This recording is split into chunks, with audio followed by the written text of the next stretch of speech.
Hello everyone, एक बार पुनः आप लोगों को आज ब्राइट फ्यूचर के यूट्यूब चैनल पर स्वागत करते हैं। आज के हम इस वीडियो में क्लास 10th का एप्लीकेशन ऑफ ट्राइगोनोमेट्री पढ़ने वाले हैं, जिसमें देखेंगे हम दो स्थानों के बीच की दूरी कैसे निकाले जाते हैं, या यदि आप किसी पेड़ के सामने खड़े हैं तो पेड़ की ऊंचाई कैसे ज्ञात करेंगे, या आप नदी के इस पार आप हैं, नदी के उस पार एक टावर या पेड़ है तो और आप टावर के शीर्ष को देख रहे हैं तो टावर की ऊंचाई मालूम है तो आप और नदी के बीच की चौड़ाई है, आप और पेड़ के बीच की चौड़ाई है, कैसे ज्ञात करेंगे। ये चैप्टर इंजीनियरिंग की दृष्टि से भी महत्वपूर्ण है और आप लोग को सिलेबस से संबंधित भी महत्वपूर्ण है। इस चैप्टर से आपको बोर्ड एग्जाम में 5 मार्क्स का एक लॉन्ग क्वेश्चन पूछा जाता है, जो बहुत ही महत्वपूर्ण चैप्टर है। इस चैप्टर को शतकवीर भी कहें तो कोई बुराई वाली बात नहीं है। शतकवीर इसलिए कहा जाएगा क्योंकि आप पूरे मैथ बना लेते हैं और इस चैप्टर से एक प्रश्न नहीं बना पाएंगे तो आपका 5 मार्क्स छूट जाएगा, तो शतक लगने मतलब 100 नंबर पूर्णे में आपकी कमी रह जाएगी, इसलिए शतकवीर भी कहेंगे। तो आइए एप्लीकेशन ऑफ ट्राइगोनोमेट्री त्रिकोणमिति का अनुप्रयोग से संबंधित कुछ टॉपिक हैं जिन्हें हम जान लेते हैं। यदि आपका कॉन्सेप्ट पहले क्लियर हो जाता है तो आपको इस चैप्टर में कहीं भी परेशानी नहीं होने वाली और सभी हिसाब आपको चुटकियों में बन जाएंगे। तो संबंधित पद और टर्म क्या क्या है सुनिए। पहला है क्षैतिज तल हॉरिजॉन्टल प्लेन, दूसरी है क्षैतिज रेखा हॉरिजॉन्टल लाइन, उसके बाद है दृष्टि रेखा लाइन साइड ऑफ लाइन, और उन्नयन कोण एलिवेशन कोण और अवनमन कोण आपका हो जाता है एंगल ऑफ डिप्रेशन। ये 1 2 3 4 5 चीज आपको महत्वपूर्ण है। 5 चीज पे आप कमांड कर लेते हैं तो आपका चैप्टर चुटकी में बनेगा। तो क्षैतिज तल क्या, हॉरिजॉन्टल प्लेन क्या। तो मान लीजिए हम यहाँ खड़े हैं और आप वहां खड़े हैं, हम भी धरती पे खड़े हैं, आप भी धरती पे खड़े हैं, तो हमारे पैर के नजदीक से और आपके पैर के नजदीक एक लाइन जो खींच दिया जाएगा, वो लाइन धरती पे होंगे, सीधा होंगे, तो वही लाइन क्या कहलाएंगे, क्षैतिज तल। मान लीजिए यहाँ पर कोई मूर्ति खड़ा हुआ है, इसके सामने कोई बड़ा वृक्ष या टावर है, तो दोनों कहाँ खड़ा है, दोनों तो धरती पे खड़ा है, और दोनों को ऐसे अगर मिला दें तो ये जो लकीर होगा, जो पृथ्वी पर लकीर खिंचाएगा, जो पृथ्वी पर लाइन खिंचाएगा, वही लाइन आपका क्या होगा, क्षैतिज तल कहलाएगा, हॉरिजॉन्टल प्लेन कहलाएगा। अब आता है क्षैतिज रेखा। तो मान लीजिए हम धरती पे खड़े हैं, हमारे सामने कोई टावर खड़ा है, तो हम टावर के शीर्ष को तो ऐसे देखेंगे, ठीक है। तो टावर का शीर्ष को जब तक मूरी हम नहीं उठाएंगे, अपना गर्दन को ऐसे नहीं उठाएंगे, तब तक नहीं देख पाएंगे। तो टावर के शीर्ष और हमारे आंख के बीच का जो रेखा बनेगा वो तो आपका दृष्टि रेखा होगा, साथ ही हमारे आंख से जो लाइन खिंचाएगा, हमारे आंख के सीधा जो लाइन होगा, वो लाइन आपका कहलाएगा क्षैतिज रेखा, हॉरिजॉन्टल लाइन। कहने का मतलब कि हमारे सामने में या आपके सामने में आपसे बड़ा कोई वस्तु खड़ा है, आप सीधे ऐसे अपने गर्दन को स्थिर करके ऐसे देखिएगा, तो आपकी आंख और वस्तु के बराबर जो लाइन मिलेगा, वो लाइन आपको क्या कहलाएगा, क्षैतिज रेखा। उसके बाद दृष्टि रेखा। अभी तुरंत बताए हैं कि हम किसी पेड़ के पास या आप किसी पेड़ के पास या किसी टावर के पास, सबके गांव मोटा मोटे एक टावर है, बता रहे थे आपको दृष्टि रेखा के बारे में। तो हमने बोले थे कि हम कहीं पे खड़े हैं और हमारे सामने कोई हमसे बड़ा वस्तु खड़ा हुआ, यदि हम वस्तु के शीर्ष को देखेंगे, शीर्ष का मतलब होता है उसका लास्ट पॉइंट, उसके लास्ट पॉइंट को हम देखेंगे तो हमारे और वस्तु के बीच में लकीर एक रेखा खिंचाएगा। जैसे यहाँ पे कोई वस्तु, कोई व्यक्ति खड़ा, मान लीजिए हम ही खड़े हैं और हमारे सामने में कोई बड़ा सा टावर खड़ा, तो हम इसको शीर्ष को कैसे देखेंगे।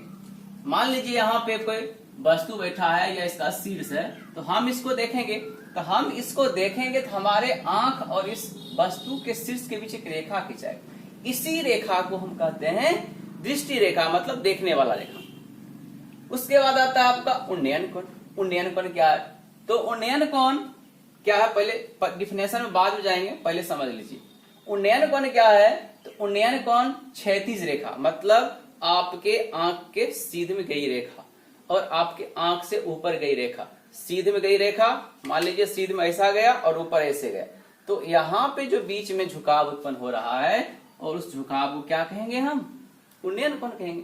और अवनमन कोण किसे कहेंगे, मान लीजिए हम किसी ऊंचे स्थान पे बैठे हुए हैं, हम किसी ऊंचे स्थान पे बैठे हुए हैं और हम नीचे किसी वस्तु को देख रहे हैं, तो हमारे आंख के सीधा एक लकीर खिंचाएगा क्षैतिज रेखा, और क्षैतिज रेखा और नीचे जो देख रहे हैं, मान लीजिए हमारे आंख से ऐसी गई है और एक हम वस्तु नीचे देख रहे हैं, तो इन दोनों रेखा के बीच, क्षैतिज रेखा और दृष्टि रेखा के बीच जो एंगल बन रहा है, उसी एंगल को हम क्या कहेंगे, अवनमन कोण। अब आते हैं इसकी परिभाषा में।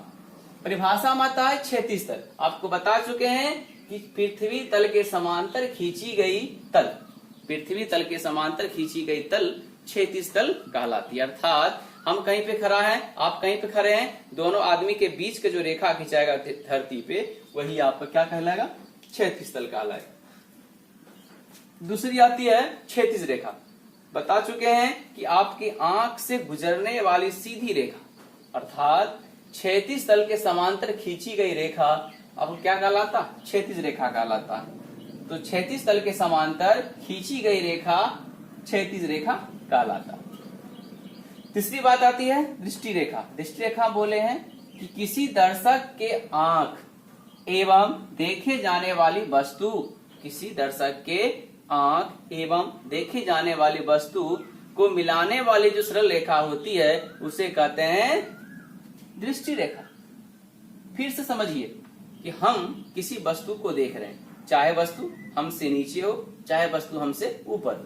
तो नीचे हो तो वस्तु को देखेंगे तो हमारे आंख से एक रेखा जाएगा वस्तु पे। हम किस ऊपर वाले वस्तु को देख रहे हैं, हमारे आंख से रेखा जाएगा, तो उन्हीं रेखा को हम क्या कहते हैं, दृष्टि रेखा का। अब आता आपका उन्नयन कोण। आपका सबसे महत्वपूर्ण टॉपिक ये है, उन्नयन कोण और अवनमन कोण। उन्नयन कोण अवनमन कोण आप याद कर लेते हैं तो आपको प्रश्न चैप्टर में थोड़ा सा प्रॉब्लम नहीं आने वाला। उन्नयन कोण याद रखिएगा, हमेशा उन्नयन कोण में वस्तु आंख से ऊपर होता है, अवनमन कोण में हमेशा वस्तु आंख से नीचे होता है। तो जब वस्तु दर्शक आंख के ऊपर, बता चुके हैं कि वस्तु जब ऊपर मुड़ी अपने सर को उठाकर देखेंगे तो कौन सा एंगल बनेगा, उन्नयन कोण। जब अपने सर को नीचे झुकाकर देखेंगे तो कौन बनेगा, अवनमन कोण।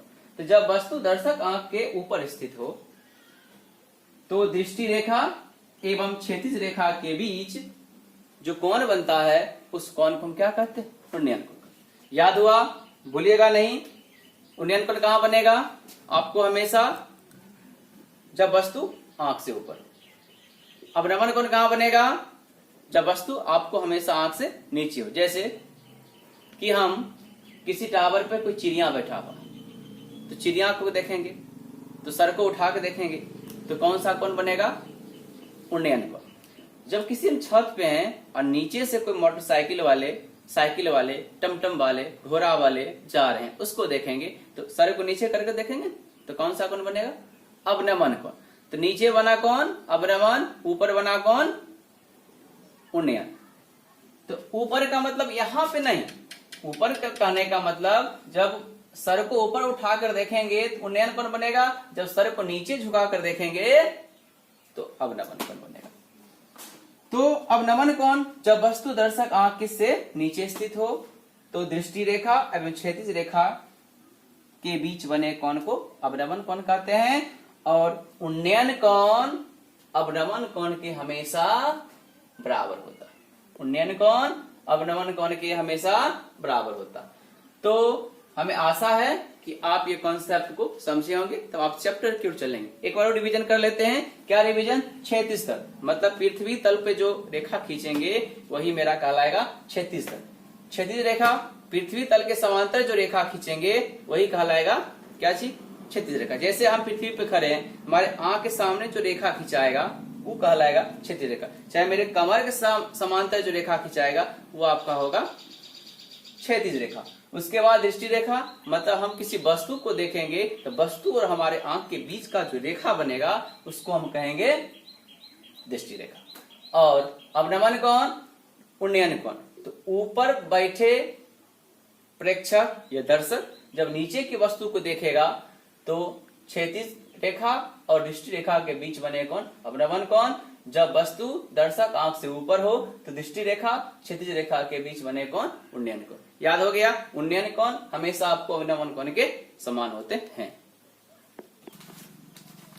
आते हैं एक्सरसाइज 9.1 में।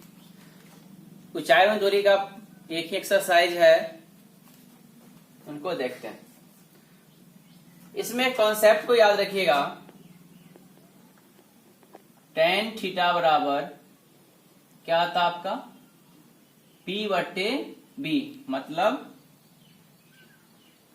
लंब बटे आधार, और एक होता है आपका साइन थीटा P/H, मतलब लंब बटे कर्व, और एक cos थीटा बराबर B/H बराबर आधार बटे कर्व। और साथ में वो जो आइडेंटिटी पढ़े थे सभी value 0 degree, 30 degree, 45 degree, 60 degree, 90 degree का मान, वो भी याद रखना। तो प्रश्न है कि त्रिभुज एबीसी में कोण ए 90 डिग्री। इस तरह के चैप्टर में हम हमेशा राइट एंगल का ही अध्ययन करेंगे। राइट एंगल का मतलब होता है समकोण त्रिभुज। राइट एंगल ट्रायंगल मीन्स समकोण त्रिभुज का ही अध्ययन करेंगे, हमेशा समकोण त्रिभुज बनाने के प्रयास करेंगे। तो कहता है कि त्रिभुज एबीसी में, त्रिभुज एबीसी ऐसा एक त्रिभुज बना लिया, ऐसा त्रिभुज बना सकते थे। अब कहता है एबीसी, एबीसी तो नाम लिख देंगे हम, कोई दिक्कत नहीं है। ए को 90 डिग्री रखना है, तो जहां एल आकृति बनती है वहां ए रखना, अर्थात ए यहां रखिए या यहां रखिए। अब यहां लिखें तो बी हम यहां भी रख सकते हैं, तो यहां सी। अगर ए यहां लिखें तो बी यदि यहां रखें तो सी यहां रख सकते हैं, चलेगा, दोनों तरीका से बना सकते हैं। केवल ए को 90 रखना है, बाकी आप बीसी कहीं भी लिख सकते हैं। अब ए बी 12 सीएम है। इस त्रिभुज की बात करें, ये मेरा हो गया 12 सीएम। इस त्रिभुज की बात किए तो ये हो गया मेरा 12 सीएम। एसी 4√3 है। एसी कहां? एसी यहां पे, ये हो गया 4√3 सीएम। अब इसमें बात करें तो ये हो गया 4√3 सीएम, ठीक है। उसके बाद कहता है कि कोण बी ज्ञात करें। ध्यान दीजिएगा, बी है कहां? यहां। इस त्रिभुज की बात करें बी यहां है, इस त्रिभुज की बात करें तो बी यहां। लेकिन एक बात आप जब प्रश्न बनाइएगा तो ध्यान दीजिएगा कि जिस एंगल को ज्ञात करना है उस एंगल को आप हमेशा नीचे वाले साइड, मतलब क्षैतिज तल पर ही रखने का प्रयास कीजिएगा। जिस कोण को निकालना है उसको हमेशा नीचे ही रखिएगा। इससे क्या होता है, आसान से बनेगा तो ऐसे भी, ऊपर रखेगा तो भी बनेगा, लेकिन नीचे यदि आप रखते हैं तो थोड़ा आसानी से बन जाएगा। तो जिसको निकालना है उसको हम थीटा मान लेते हैं, इस दोनों हम थीटा मान लें। तो इस त्रिभुज की पहले हम बात करें तो पहले लिखेंगे हम, सर्वप्रथम लिखेंगे 16। तो त्रिभुज कौन है? ए बी सी में। त्रिभुज एबीसी में ए बराबर 90 दिया है तो उसको छोड़िए, निकालना क्या है हमें? कोण बी। तो कोण बी बराबर थीटा, क्या किया हमने? मान लिया। और दिया क्या है? जो दिया था हमने बैठा दिया। क्या दिया है? ए बी दिया है 12, ए सी दिया है 4√3, ए बी 12, ए सी। अब देखिए ये भुजा और ये भुजा, ये दो भुजा दिया हुआ, और हाइट एंड डिस्टेंस में ही दो भुजा दिया रहता है तो एंगल निकालेंगे। अगर एक भुजा एक एंगल दिया है दूसरी भुजा निकालेंगे। बस हाइट एंड डिस्टेंस में, ऊंचाई और दूरी में 3 चीज का अध्ययन करते हैं। यदि आपको दो भुजा दिया है एंगल निकालने के लिए कहेगा, यदि एंगल एक भुजा दिया है तो आपको दूसरी भुजा निकालने के लिए कहेगा। इसमें क्या दिया हुआ? दो भुजा। जब दो भुजा दिया है तो आपको निश्चित रूप से एंगल निकालने के लिए ही कहेगा। तो जो दोनों दिया है उसके भी संबंध खोजना है। इस थीटा के सामने क्या है? लंब। तो ये आधार, क्योंकि बड़ी भुजा कर्ण होगा तो लंब आधार, लंब बट्टे आधार या आधार बट्टे लंब। तो लंब बट्टे आधार कर लेते। लंब बट्टे आधार कौन सा देता है फंक्शन? तो लंब बट्टे आधार जो है आपको देता है tan थीटा। तो यहां पे हम लिख सकते हैं tan थीटा बराबर लंब क्या है मेरा? AC, आधार क्या मेरा? AB।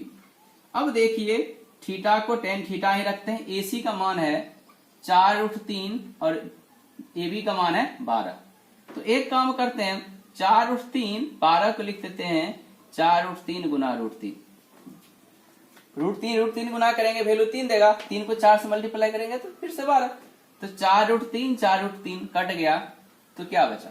बचा ऊपर में 1 नीचा में √3 और इधर क्या है tan थीटा है। तो tan थीटा में इसका वैल्यू लिखना है कि tan थीटा किसका वैल्यू होता है। tan 30 का वैल्यू 1/√3, tan 45 का वैल्यू 1 और tan 60 का वैल्यू √3। tan में बस यही 3 चीज आपको जानना इस चैप्टर के लिए।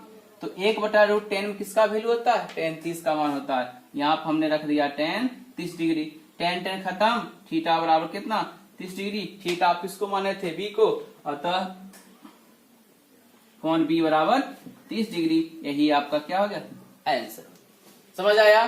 क्या समझ आया कि सर्वप्रथम प्रश्न से दिए गए प्रश्न के चीजों से, भुजाओं के माप से एक हम ट्रायंगल पहले बनाएंगे। ट्रायंगल बनाएंगे मतलब त्रिभुज बनाएंगे। तो जो एंगल जहां पर कहेगा रखने के लिए वहां पर रख दीजिएगा। BC रख दिए, ये भुजा दिया था, ये भुजा दिया था, तो इस भुजा 2 दिया था और एंगल निकालना था। तो दोनों भुजा हमने देखा कि भुजा क्या है? ये भुजा लंब, ये भुजा क्या है? आधार। तो लंब आधार में क्या फंक्शन देता? ये लंब कर्ण हुआ, आधार कर्ण हुआ, लंब कर्ण हुआ, लंब आधार। तो लंब आधार में देता tan। तो हमने क्या लगा दिया? tan theta AC/AB। आप यहाँ पे लंब आधार भी लिख सकते हैं। जिसका वैल्यू हमें ज्ञात था, AC का वैल्यू कितना था? AC का वैल्यू 4√3 दे दिए। BC का 12 दे दिए। अब क्या किए? 12 को इसके फॉर्म में लिख दिए। 12 को 4√3 लिख दिए। √3 को मल्टीप्लाई करें 3 देगा, 4 3 12। तो 1 कट गया इसके साथ, ऊपर में क्या बचा? 1 नीचा में √3, 1/√3। tan कहीं फॉर्म में लिख दिए। tan 30 का मान होता है। tan खत्म, थीटा इक्वल टू 30। थीटा क्या था? B माने थे। B की जगह कितना लिख दी? 30। इस तरह से इस प्रश्न को आप फिर से बना लीजिएगा। प्रश्न संख्या 2 में आते हैं। प्रश्न संख्या 2 कहता है कि एक उदर्ग स्तंभ का मतलब होता है जो सीधा खड़ा होता। स्तंभ पाया, पिलर सीधा खड़ा, और इसकी छाया की लंबाई 21 मीटर है। प्रकाश स्रोत के उन्नयन कोण ज्ञात करें। तो सर्वप्रथम क्या करते हैं? दिए गए प्रश्न से हम इसका क्या बनाते हैं? डायग्राम, चित्र। तो मान लेते हैं कि ये उदर्ग स्तंभ है। उदर्ग स्तंभ मतलब सीधा खड़ा हुआ, खड़ा। तो यहाँ पे कोई वस्तु खड़ा है और मान लीजिए इधर से कोई लाइट आ रहा। ये मेरा सूर्य भगवान जी है, इधर सूर्य भगवान है। इसकी छाया किधर बनेगी? इसके जड़ से इधर बनेगी ना, बनेगी इधर बनेगी इसकी छाया। तो ये मेरा स्तंभ है, ये मेरा छाया है, दोनों को मिला देते हैं। मिला दिए इसलिए कि हमें उन्नयन कोण ज्ञात करना। तो उन्नयन कोण, ये कौन सी रेखा हुआ? क्षैतिज रेखा। ये कौन सी रेखा है? दृष्टि रेखा। और क्षैतिज रेखा और दृष्टि रेखा के बीच बना कौन क्या होता? अवनवन उन्नयन होता। बताइए आप जल्दी से सोचिए मन में। अच्छा नहीं जानते आप, उन्नयन कोण होता। तो उन्नयन कोण कहाँ बनेगा? यहाँ बनेगा कि यहाँ बनेगा? बता चुके हैं। उन्नयन कोण हमेशा यहाँ पे बनता, आधार पे बनता। अवनवन ऊपर कपार पे बनता। तो ये निकालना, नाम दे देते हैं ABC। आप कहोगे कि इससे पहले वाला प्रश्न में आप ये यहाँ दिए, तो वहां लिखा हुआ था कि कोण A बराबर 90 डिग्री, लेकिन इसमें कहीं डिग्री की कोई चर्चा नहीं है। तो मेरा मन कहीं भी हम दे सकते हैं। अब क्या करते हैं? अब देखिए इसमें स्तंभ कौन होगा? स्तंभ मतलब खड़ा पाया कौन है? बताइए। ये है? नहीं, ये है 7√3 मीटर। छाया कौन है? नीचे वाला। कितना है? 21 मीटर। जैसे आप खड़े हैं तो आपके पीछे सूर्य भगवान है या आपके पीछे से लाइट आ रहा, आपकी छाया कैसे? नीचे बनेगा ना, आपके पैर से दूर। तो अब देखिए ये भुजा दिया हुआ है, ये भुजा दिया हुआ है। सर्वप्रथम क्या लिखेंगे हम? सोलन। और निकालना क्या है इसका हमें? उन्नयन कोण। उन्नयन कोण कहाँ है? यहाँ पे है। हम यहाँ पे मान लेंगे, माना कि कोण A बराबर थीटा। ठीक है। उसके बाद क्या दिया है? AB दिया है कितना? 21 मीटर। उसके बाद BC कितना है 7√3 मीटर। अब देखिए जो भुजा दिया है उसके संबंध लगाइए। ये क्या होगा थीटा के सामने लंब, ये क्या होगा आधार, लंब आधार में क्या देता है वैल्यू tan थीटा, लगा देते हैं tan। तो tan थीटा बराबर लंब BC आधार AB। BC का मान कितना नूनू आपका 7√3 है, 7√3 और AB का मान कितना है 21। सिमिलर इससे पहले भी यहाँ पर तोड़े थे 12 को, फिर भी इसको तोड़ते हैं। 7√3/21 को लिख सकते हैं 7√3 गुना √3 लिख सकते हैं। 7√3 खत्म हुआ, ऊपर में एक, नीचा में क्या आया 1/√3 और 1/√3 को किसके फॉर्म में लिखें tan का फॉर्म में लिखेंगे। तो tan किसका वैल्यू होता है 1/√3 30 डिग्री का मान होता है। यहाँ पर हमने लिख दिया 30 डिग्री। तो दोनों तरफ का tan खत्म, थीटा बच गया, थीटा बराबर कितना डिग्री 30 और थीटा किसको माने थे a को, इसीलिए कौन a बराबर 30 डिग्री और मेरा उन्नयन कोण कितना डिग्री निकल गया 30 डिग्री। इस तरह से इस प्रश्न को भी आप बना लीजिएगा। प्रश्न संख्या 3 में आते हैं। कह रहा है कि जब टेलीफोन स्तंभ की ऊंचाई और छाया की लंबाई का अनुपात √3:1 है तो सूर्य का उन्नयन कोण ज्ञात करें। तो टेलीफोन स्तंभ की ऊंचाई, टेलीफोन स्तंभ आप लोग देखें उसका पिलर पाया टावर जिसको कहते हैं उसे टेलीफोन स्तंभ कहते हैं। आप लोग के गांव के आसपास होगा ही जियो का, एयरटेल का, वोडा का, आइडिया का, पता नहीं किसका किसका आ गया होगा। तो खंभा टावर सीधा होता है, छाया उसकी जड़ से सीधा इधर या उधर बनता है। सूर्य या प्रकाश स्रोत इधर होगा तो छाया इधर बनेगा, सूर्य या प्रकाश स्रोत इधर होगा तो इसकी छाया इधर बनेगा। हम मान लेते इधर है प्रकाश स्रोत। तो ये टेलीफोन स्तंभ है, ये उसकी छाया है, दोनों का अनुपात कितना है 3:1। क्या निकालना है उन्नयन कोण निकालना है। उन्नयन कोण यहाँ पे उसको हमने क्या मान लिया a मान लिया। अब देखिए दिया है क्या कि ऊंचाई और छाया की लंबाई का अनुपात इतना है। ऊंचाई BC है और छाया AB है, तो BC अनुपात AB √3:1 अनुपात को बट्टा में हम लिख सकते हैं, इसके बट्टा इसके बट्टा ना। उन्नयन कोण ये निकालना है, हम यहाँ पे क्या लिख सकते हैं tan थीटा बराबर BC/AB। अब देखिए BC/AB का मान देल है कितना √3/1। तो अब बताइए आप कि इसको तो √3 केवल लिख सकते हैं। √3 किसका वैल्यू होता है tan 60 का मान होता है। यहाँ पे हमने रख दिया tan 60, दो तरफ का tan खत्म, थीटा बराबर क्या डिग्री 60 डिग्री, अतः कोण a बराबर 60 डिग्री। यही क्या हो गया मेरा आंसर। इस तरह से आप सब प्रश्न को बना लीजिए। देखते हैं अब अगला प्रश्न। एक बात ध्यान दीजिएगा, गलती से मिस्टेक हो गया था। क्या हुआ था कि प्रश्न संख्या 3 लिखे थे और बता दिए थे 4। तो पुनः उस गलती को सुधारते हुए प्रश्न संख्या 3 लिखकर 3 ही बता रहे हैं। अगले हिसाब को आप 3 को 4 मानिएगा और जब प्रश्न बनाइएगा तो किताब से मिला लीजिएगा। नंबरिंग का थोड़ा मिस्टेक हो गया। प्रश्न है कि 30 मीटर लंबी एक सीढ़ी एक 15 मीटर लंबी ऊंची दीवार से लगती है, तो सीढ़ी जमीन के साथ कितने डिग्री का कोण बनाता। 30 मीटर लंबी सीढ़ी एक दीवार पर इस प्रकार लगी है, उसका सिरा 15 मीटर ऊंची दीवार के शिखर पर पहुंचता। यदि हम सिंपल भाषा में आपको समझाएं तो एक 30 मीटर लंबी सीढ़ी है जो 15 मीटर ऊंची दीवार पर लगती है। सीढ़ी आप लोग देखे हैं, आप लोगों के घर में बांस का सीढ़ी होगा, लोहा का सीढ़ी होगा, सीमेंट बालू का सीढ़ी होगा। जो भी सीढ़ी हो तो दीवार होता है खड़ा और सीढ़ी होता है टेढ़ा। तो मान लेते हैं कि ये दीवार है, ये दिल्ली से मिस्त्री आके इस दीवार को बनाया है। इस दीवार की ऊंचाई जो है ना कितना है 15 मीटर, ठीक है। और एक लंबी सीढ़ी है, जिसकी लंबाई 30 मीटर। तो सीढ़ी इस दीवार पे कैसे लगेगी, या तो ऐसे लगेगी या तो ऐसे लगेगी। मतलब यदि दीवार के इस साइड आपका जमीन है तो सीढ़ी आप इधर भी लगा सकते हैं। यदि इस दीवार के इधर आपका जमीन है, इधर आपका जमीन नहीं है, तो आप सीढ़ी इधर लगाइएगा। जिधर आपका जमीन बचा हुआ उधर सीढ़ी लगा सकते हैं। आप कहिएगा कि सीढ़ी के दीवार के दोनों साइड मेरा सीढ़ी, दीवार के दोनों साइड मेरा जमीन है, तो आप दोनों साइड सीढ़ी बना लीजिए, आपकी मर्जी है। लेकिन घर में एक साइड से ही बनाया जाता है। ऐसे कर लिए। अब ये सीढ़ी का निचला सिरा और दीवार का निचला सिरा दोनों कहां पे होगा? धरती पे ही होगा ना। तो ये दीवार की लंबाई, ये आपका सीढ़ी की लंबाई। तो सीढ़ी जमीन के साथ कितना डिग्री कोण बनाती है? जमीन का निचला सिरा, सीढ़ी का निचला सिरा जमीन को यही टच करती है, यहाँ पे कितना डिग्री कोण बनाती है, बस ये निकालो।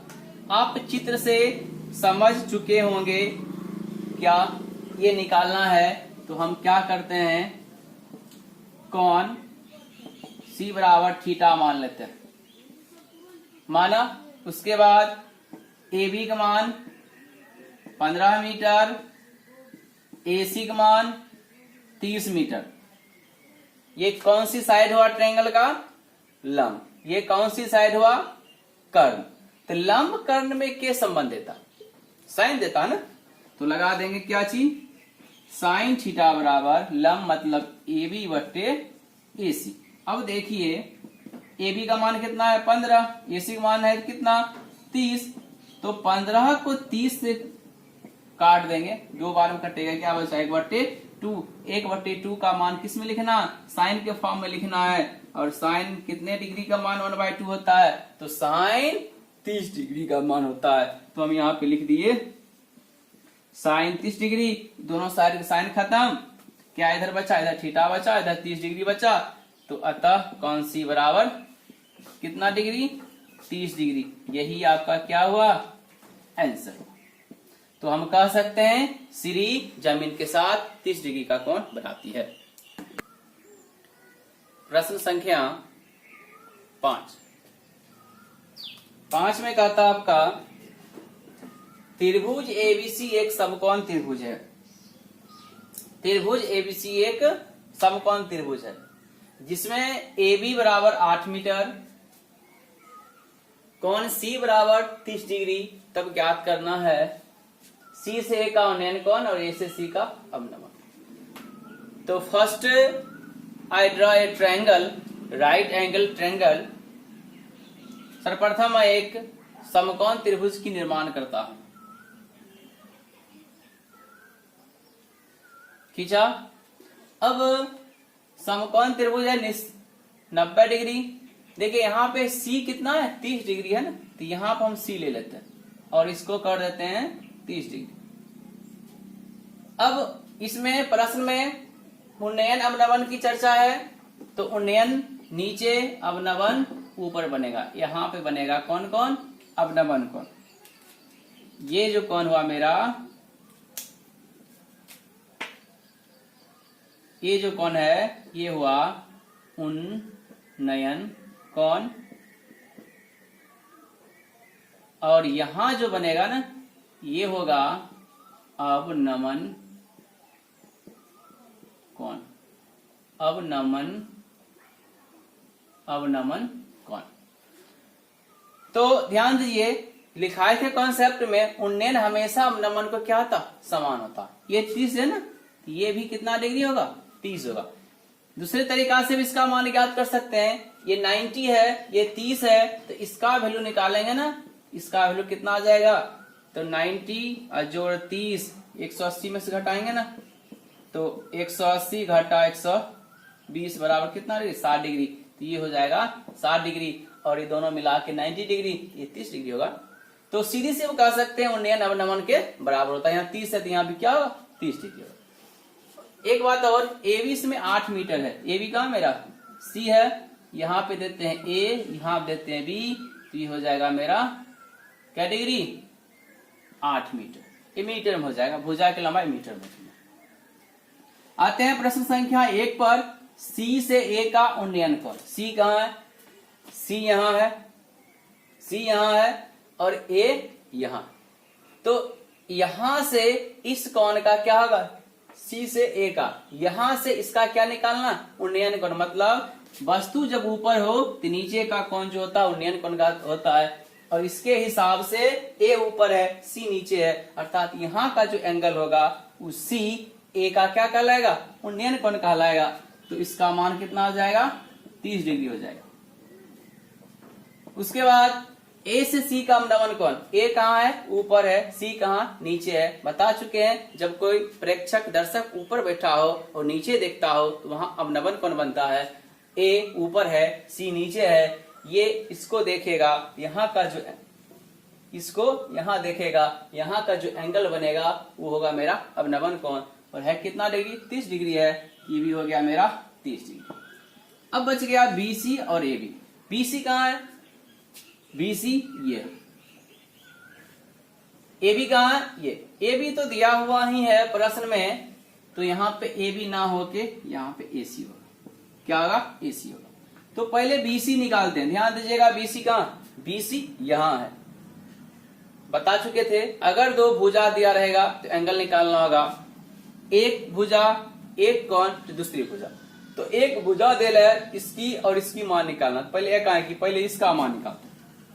अब देखिए ये भुजा क्या कहलाएगा, लंब। ये भुजा क्या कहलाएगा, आधार। लंब आधार के जो बीच सम बनेगा क्या कहलाएगा आपका, tan थीटा कहलाएगा। तो नंबर 3, त्रिभुज ए बी सी में, ए बी सी में थीटा कितना डिग्री है, 30 डिग्री। इस थीटा का लेंगे हम, इसका भी ले सकते हैं लेकिन इसी से बनाते हैं।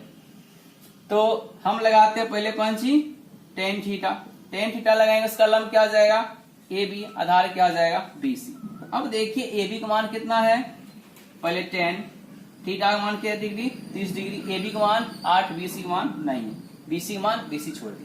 अब tan 30 का मान तो आपको पता है 1/√3 होता है, 8/BC। अगर यहाँ क्रॉस गुना कर दें, BC एकम BC और 8√3 मीटर, ये किसकी लेंथ आ गई, हमें BC की लेंथ आ गई, इसकी लेंथ आ गई। पुनः AC की लेंथ निकालना है।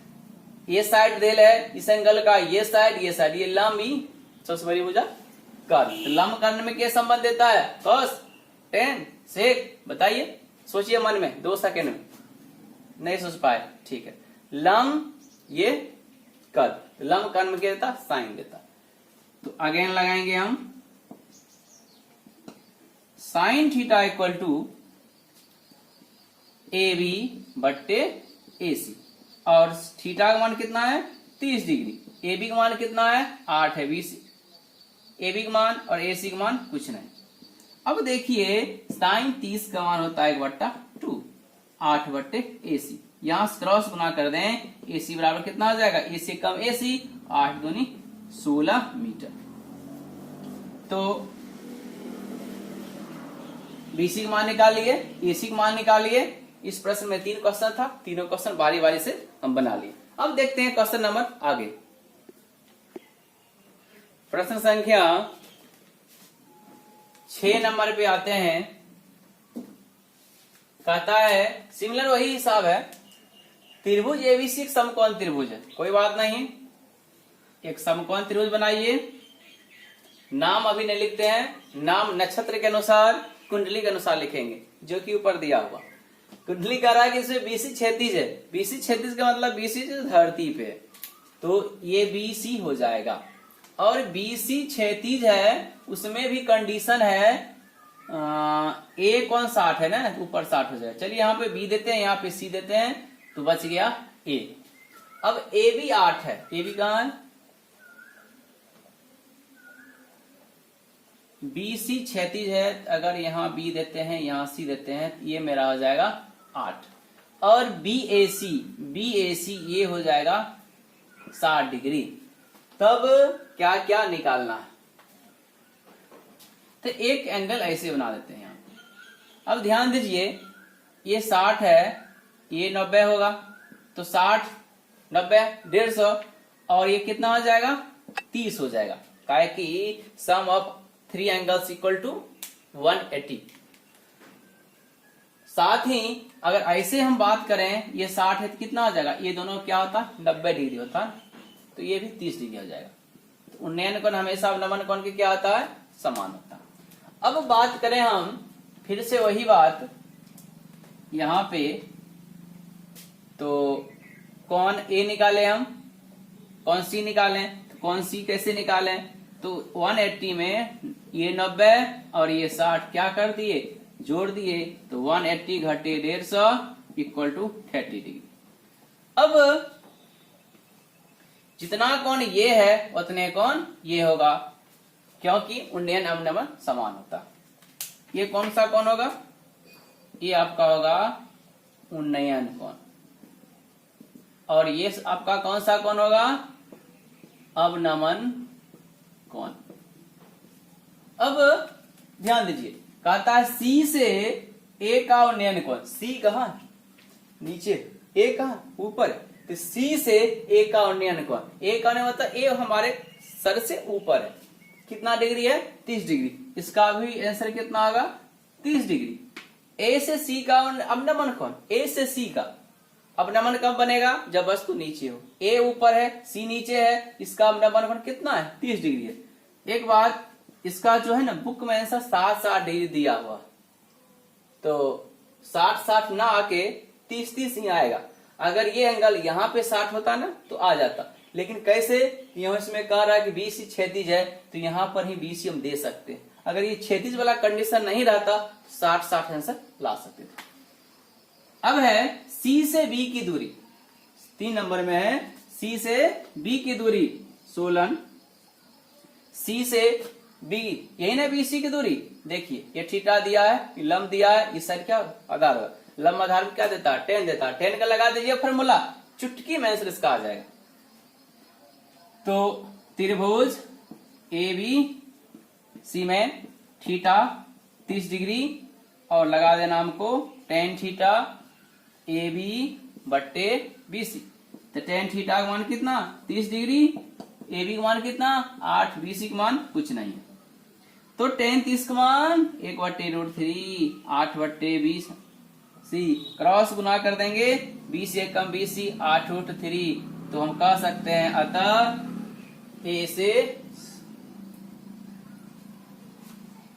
C से B की दूरी, C से B की दूरी, अतः C से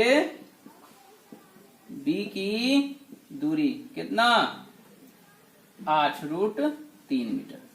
बस यही क्या आ गया मेरा आंसर, इस तरह से बना। प्रश्न संख्या 7 में आते हैं, चित्र आपका दिया गया, चित्र में तो आपको कुछ करना, जैसा चित्र किताब में था इससे उतार। कैसे त्रिभुज PQR एक समकोण त्रिभुज है, जिसमें QR आपका जो है ना मीन्स आधार 8√3 मीटर है, और कोण P ये पिछला आता कोण का मान 30 डिग्री, तो QP को ज्ञात करना, देखना है QP कौन सी साइड, तो लिखते हैं पहले 16 इस त्रिभुज में, त्रिभुज PQR में थीटा का मान कितना है, 30 डिग्री है, मतलब कोण P बराबर थीटा। अब देखिए QR 8√3 मीटर है, निकालना क्या है, QP का यहाँ, तो इस थीटा के सामने वाला लंब ये संलग्न साइड वाले आधार, तो लंब आधार क्या होता, 10 का वैल्यू होता, बस 10 लगा देंगे, चुटकी में आंसर आ जाएगा, रत्ती भर प्रॉब्लम नहीं होगा। तो QP बराबर क्या लगाना है हमें, tan थीटा, 10 क्यों लगाना, क्योंकि थीटा के सामने लंब आधार, लंब आधार में तो 10 ही लगाना है ना, साइन तो लगाना है नहीं, कॉस लगाना है नहीं, तो 10 लगाएंगे, तो थीटा के सामने क्या है, QR है, और वो क्या हो गया आपका QP। अब देखिए थीटा का जो वैल्यू है वो रख दीजिए, QP का जो मान है, QR का जो मान है 8√3 वो रख दीजिए, और QP तो निकालना ही है, QP ही छोड़ दिए। अब tan 30 का मान आप जानते हैं, नहीं जानते हैं तो याद कर लीजिए, tan 30 का मान होता है 1/√3, 1/√3 बराबर 8√3 अपॉन QP। यहां से क्या करेंगे, क्रॉस गुना करेंगे, 1 गुना QP इक्वल टू QP, और 8√3 गुना √3, तो 8 गुना √3 को गुना करते हैं तो क्या मिलेगा हमें, 3 मिलेगा। जैसे √a गुना √a क्या मिलेगा हमें, a मिलेगा ना, उसी तरह। तो तो 8 3 कितना आ गया 24 मीटर। यही क्या हो गया आंसर। बस त्रिकोणमिति में आप एक चीज ध्यान दीजिए कि जो भुजा दिया है, जो निकालना है या जो निकालना है जो दिया है, एंगल के साथ कौन सा संबंध में, एंगल के साथ संबंध खोज लिए, आप आंसर को खोज लिए। जैसे इसमें एंगल के साथ ये है और ये निकालना, तो ये है ये निकालना है, ये क्या है एंगल का क्या लगेगा लंब लगेगा, ये क्या लगेगा आधार लगेगा। तो लंब आधार कौन सा संबंध देता है 10, बस 10 लगा दें। तो इस त्रिकोण हाइट एंड डिस्टेंस में ऊंचाई दूरी में 3 फंक्शन का ही कमाल है। लगा सकते हैं 6 फंक्शन, लेकिन 3 फंक्शन का ही कमाल है, साइन कॉस टेन का ही। और साइन कॉस टेन यदि आप याद कर लेते हैं, रट लेते हैं, आपको रत्ती भर प्रॉब्लम नहीं होगा इसको बनाने। आते अगला प्रश्न, प्रश्न संख्या 8 कह रहा है इसमें समकोण त्रिभुज एबीसी में कर्ण दिया है, एंगल दिया है और शेष भुजा की लंबाई ज्ञात कर। तो first aid I draw a triangle right angle triangle. सर्वप्रथम हम एक त्रिभुज का निर्माण करते हैं जो त्रिभुज समकोण है। AC 12 है, कोण A 60 है। देखिए A यहाँ पे समकोण है, यहाँ पर हम A ले सकते हैं, यहाँ पे या तो B लेंगे या तो C लेंगे। हम A यहाँ भी ले सकते हैं, ये यहाँ भी ले सकते हैं। लेकिन एक बात आप ध्यान दीजिएगा, जब भी एंगल दिया रहेगा आप आधार पर का ही बनाइएगा, तो आपके लिए सहूलियत रहेगी। नहीं तो आप चित्र बनाते समय बना दीजिएगा, फिर फंक्शन बैठाने में आप गलत कर लीजिएगा। एक मान कितना है 60। अब देखिए मान बढ़ रख सकते हैं। AC कितना है 12, यहाँ पे क्या रख दिए 12, एक दे दिए। अब शेष भुजा निकालना। त्रिभुज में हम जानते हैं कितने भुजा आते हैं 3 भुजा, जिसमें एक भुजा पर लिखा हुआ है इस पे नहीं है इस पे नहीं, इन दोनों का मान निकालना। तो बताएं कि भुजा और एंगल और जो निकालना, इन तीनों के भी संबंध स्थापित कीजिए और ये क्या संबंध देता। तो हम लिखते हैं 16 त्रिभुज ABC में थीटा मेरा कितना डिग्री हो गया 60 डिग्री हो गया। AC कितना आ गया 12 मीटर, हाँ 12 cm हो गया, cm है। अब देखिए पहले हम इसकी बात कर लेते, इसको निकाल लेते या हम इसको निकाल लेते। चलिए पहले इसी को निकाल लेते। तो थीटा के सामने लंब, ये कर लंब थीटा, इन दोनों भुजा के बीच क्या संबंध देगा लंब कर्ण में क्या संबंध देता है साइन का देता है। तो यहाँ BC बराबर वाट और AB बराबर वाट, ये हमें निकालना। क्या करते हैं ना, लगा देते हैं हम साइन थीटा। साइन थीटा का लंब क्या होगा इस थीटा का लंब BC। BC क्यों ले रहे हैं, BC का मान निकालना, तो BC और ले लेते हैं AC, तो BC बटे AC। अब जहां जहां जो मान है बैठा दीजिए। थीटा का मान कितना है 60 डिग्री, 60 रख दीजिए। BC का मान कितना है, BC का मान नहीं है तो BC रख दीजिए, और AC का मान दिया हुआ है कितना 12 रख दीजिए। अब क्या करते हैं हम मान रखते हैं। साइन 60 का मान कितना होता है याद है √3/2, और BC का मान BCA और 12। क्या करते हैं क्रॉस गुना करते हैं, तो क्या हो जाएगा ये मेरा 2BC = 12√3। 2 गुना में भाग में चल जाएगा, या 2 से इसको काट देते क्या बेर में 6 बेर में, तो इधर BC बचा उधर 6√3 बचा।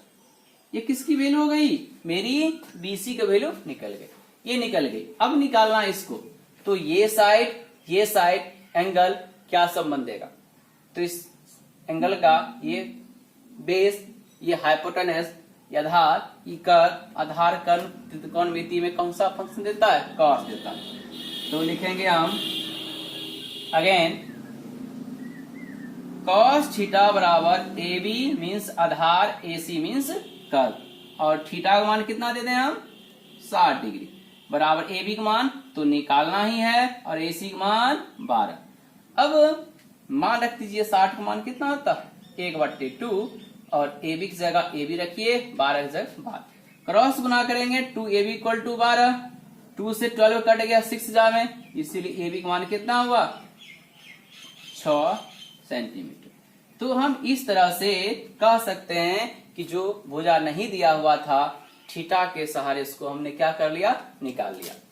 तो पहले ये भुजा निकालना था, तो त्रिभुज ABC में चले, जो दिया था लिख लिए, जो निकालना था लिख लिए। अब आए क्या निकालना है, बीसी निकालना है, BC AC theta, BC AC theta मतलब ये भुजा और ये कोण तीनों मिला के क्या संबंध देता है, तो साइन थीटा संबंध देता है। साइन क्या होता है, लंब बटे कर्ण होता है, तो इस थीटा का लंब कौन हुआ, यही न हुआ, कर्ण यही न हुआ। तो इसका नाम क्या देंगे, बीसी, इसका नाम क्या देंगे, एसी, तो बीसी बटे एसी। थीटा कितना है, 60 डिग्री, 60 डिग्री। बीसी का मान नहीं था, एसी का मान था 12 रख दिए। 60 का मान √3/2 होता है, वो रख दिए, बीसी बटे 12। अब 2 से 12 को काट सकते हैं, 2 6 12, इधर बीसी बचा, इधर 6√3 बचा। एक भुजा तो निकल गया। अब ई भुजा निकालनी है, तो ये भुजा का नाम है AB. AB AC theta, AB निकालना है, एसी दिया है, थीटा दिया, तो इन तीनों में क्या संबंध होता है, कॉस थीटा संबंध होता है। तो कॉस थीटा लगा दिए, एबी बट्टे एसी, थीटा का मान 60 डिग्री, एबी नहीं था, एसी 12 था। कॉस 60 का मान 1/2, एबी नहीं था 12, क्रॉस गुना किए, 2ab = 12, 2 से 12 का 6 बार काट दिए, ab = 6। इस तरह से मेरा क्या हो गया, आंसर।